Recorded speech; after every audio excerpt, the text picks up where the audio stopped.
our stress comes from when we feel like we have a lack of control and a lack of understanding of what's happening. And I think that's where surrounding ourselves with the right people and as much information as we can will take away a lot of that stress. So I think developing a team around you is really important, even if you are just a small family farm. So that team might involve your stock agent and your agronomist and maybe an outside advisor, a consultant.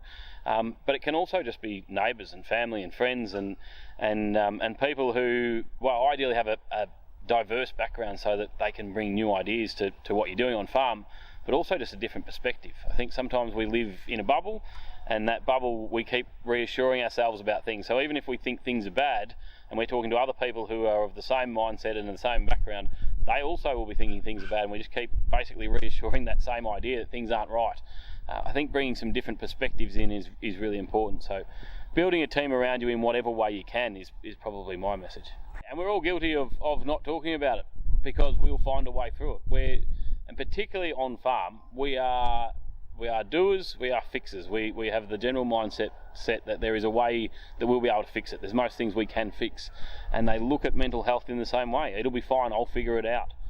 Without talking to anyone, and I think we're all guilty of that.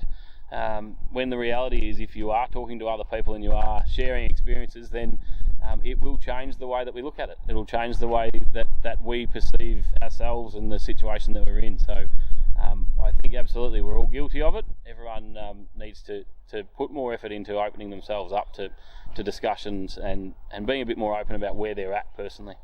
I think it's really important to get off farm. It's important to get yourself refreshed. So if it's a holiday, an extended holiday is great because it gives you time to stop thinking about the farm, and usually we need a little gap in between because we'll start thinking about the farm again before we come home. So it needs to be a decent length holiday. But even if we can't do that, then it's time away doing other things, distractions. So whether it is fishing or golf or whatever it happens to be, something with other people and to talk about things other than the farm.